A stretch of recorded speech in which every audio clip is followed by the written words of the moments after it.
And so again, if you want to reflect the Scripture's content in your preaching, sometimes you have to make decisions like that. You don't need to go into every detail because you're not going to have 4 hours with your people to go through 2 or 3 chapters. You're going to have an hour, 45 minutes. And so you have to summarize. You have to make some of these choices. And so that's going to be in the workshop that we're going to do right now. I want to review that handout that I gave you. There's a little paper. I got it right here. It's a gray handout, a gray piece of paper, from exegesis to exposition. Okay? It's up on the screen there as well. And I want to help you guys make some of these decisions to figure out what's the main point of the text. How do I keep from getting bogged down in unimportant details, and how do I choose sections to preach through? How do I even get what are the main points of the text? And so we're going to kind of walk through Judges chapter 6 together using this as a model. This little paper is a paper that I got when I was in seminary and in my second preaching class, and it stayed in my Bible and stayed on my desk whenever I would prepare sermons for the first 4 or 5 years that I was preaching weekly. Just because it's a very helpful guide and visual picture in my mind as I'm walking through preparing a sermon. So I'm going to kind of use this as a beginnings of an outline there as we go through Judges chapter 6 for this workshop. So the first box, it's going to be moving from left to right. The first box on the bottom left is personal preparation. You see that personal preparation there? Yeah, maybe you can see it better. Well, you guys have it in front of you too. So personal preparation. This is prayer. This is making sure that your life is matching what God calls your life to match. If you are handling the Word of God, God will hold you to a higher degree of accountability. And so, we need to make sure that we are faithful to live what we're preaching. And so, as you prepare personally to study the Word of God, make sure you come having confessed sin, having thought carefully about how you can honor the Lord, not just approaching the Scriptures as if it's your job, because it's not. Your job is to be holy and honor the Lord with your life.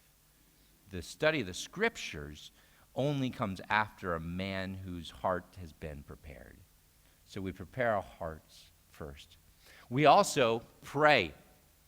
I think Martin Luther is the one who had the famous quote about, I'm really busy today. I've got 32 hours worth of work to do in the 24-hour day, so I must make sure that I spend 3 hours in prayer instead of my normal 2.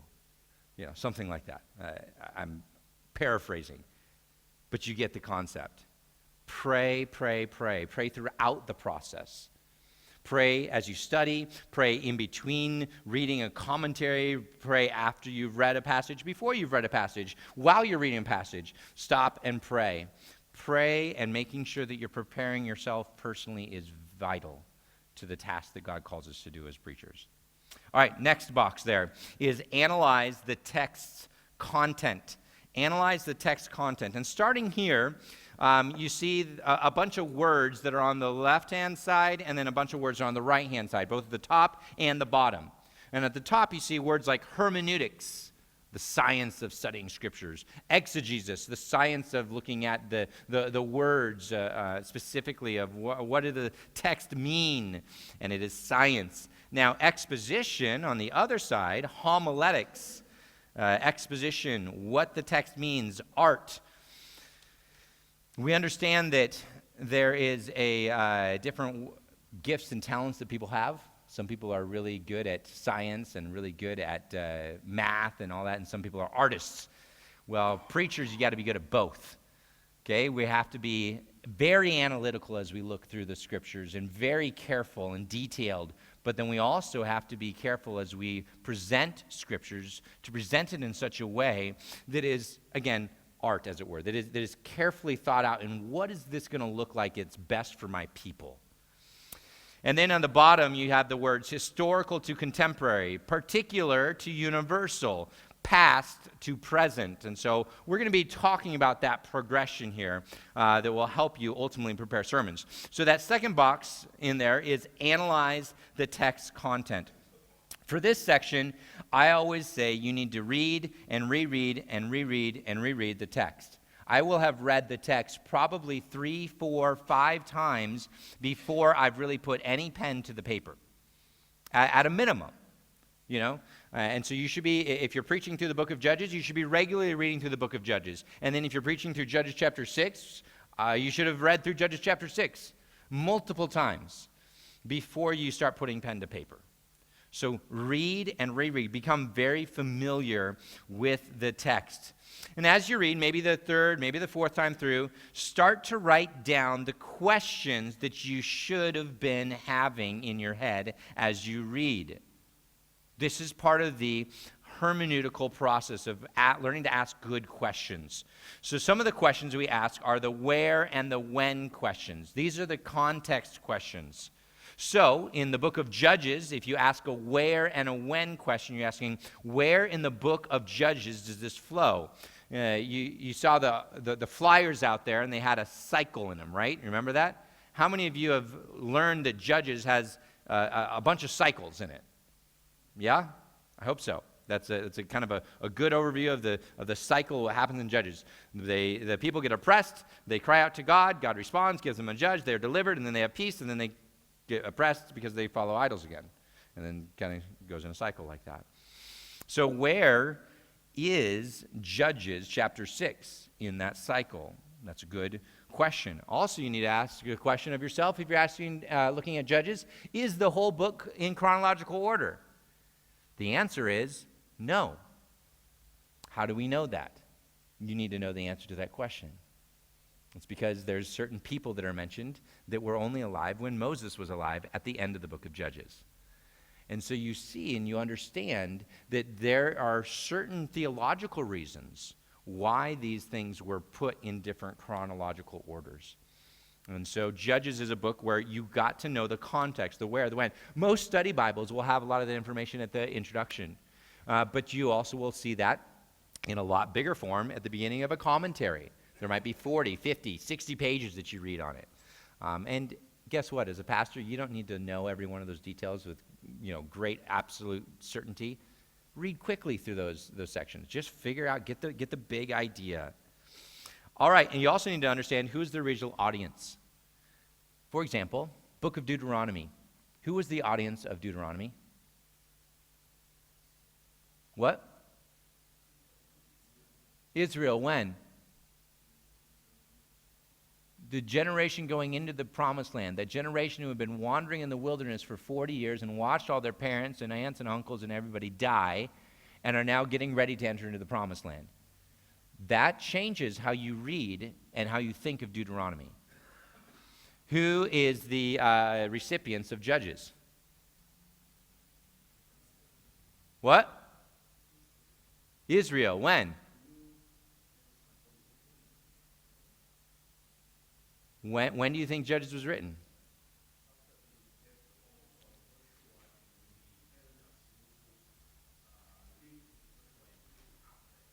Well, yeah, definitely after him, because long after him, because you got Samson, who seems to be somebody that is alive almost at the same time that Samuel's alive at.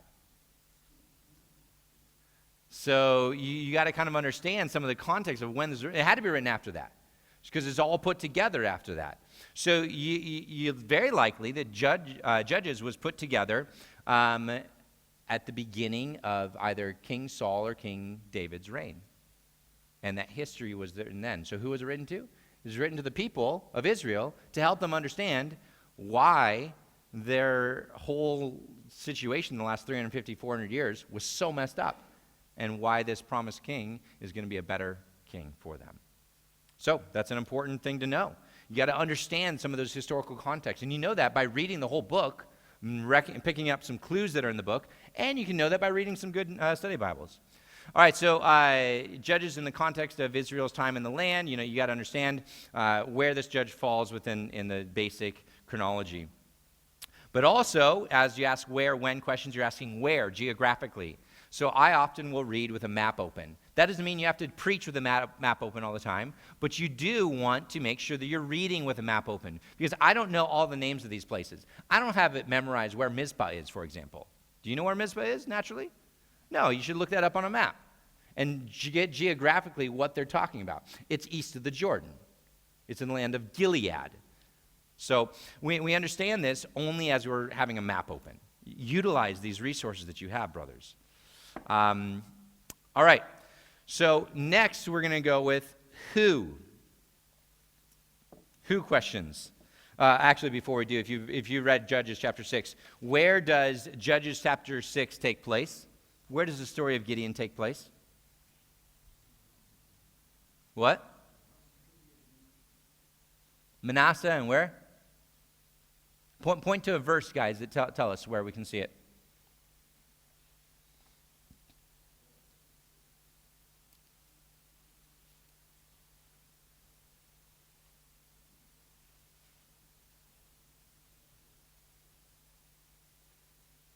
The terebinth at Ophrah, verse 11.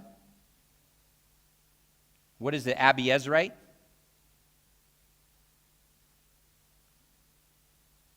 Abiezrites, if you go to chapter 6, verse 34 and 35.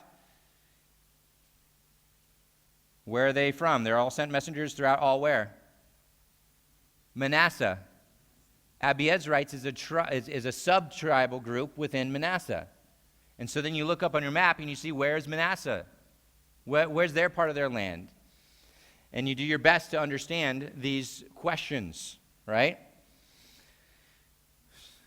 So when you're looking at the text, look at it with a map open. Ask where, when questions. Don't just gloss over those people, places, and names. That's going to help you make your sermons come alive, because you want people to feel like they're living right then, like they understand the situation at hand.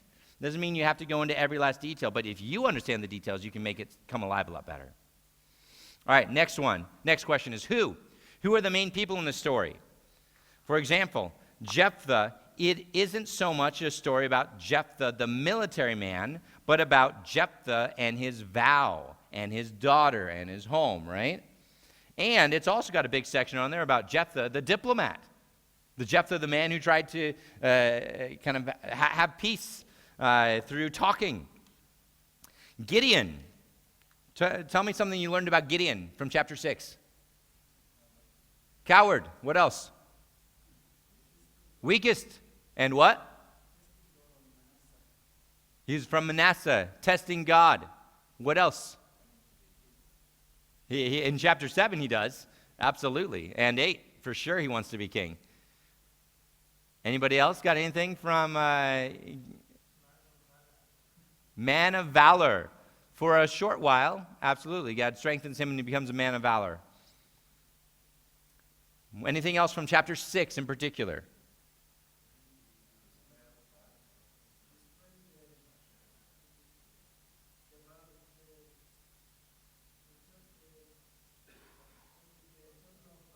Oh, he destroys the temple of Baal. Yeah. Yep. He got a nickname. Yep. So his name is also Jerubbaal, the one who battles against Baal. All right. So Gideon and Jerubbaal, don't get confused when you see that, because sometimes it says Jerubbaal.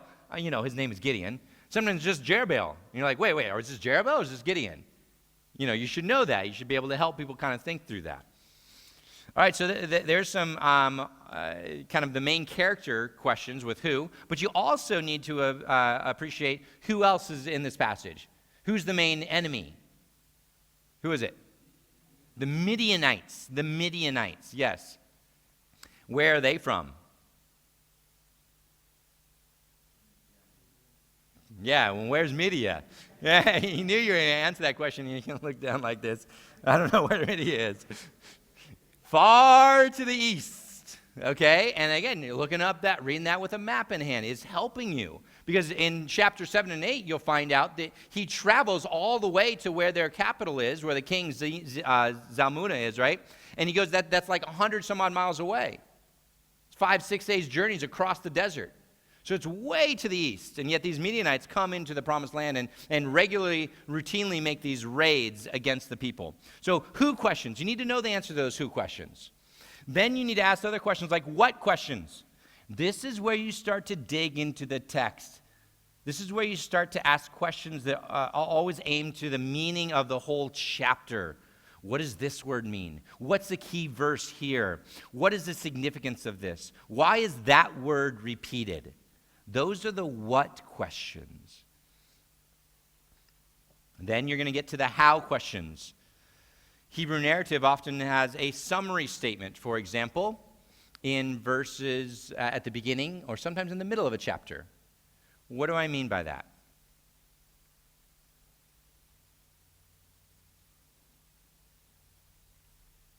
Let's famously in Genesis, where do we see a summary statement? Verse 1, God created the heavens and the earth. And then he goes in and talks about this summary.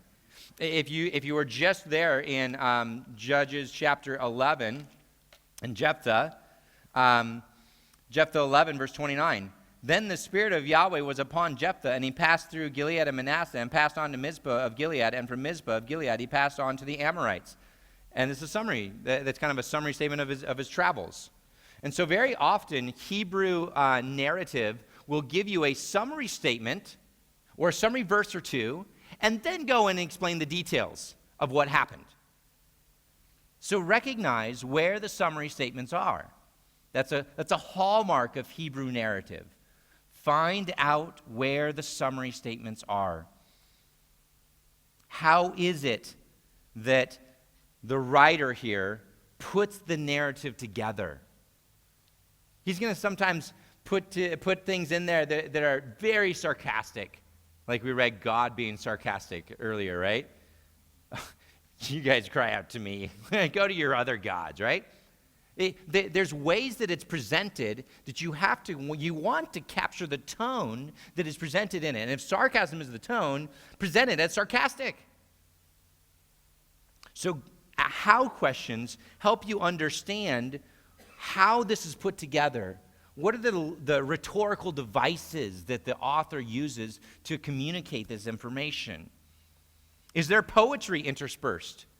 There's not much poetry in Judges, but the whole chapter of Judges 5 is poetry, right? That's the song of Deborah and Barak.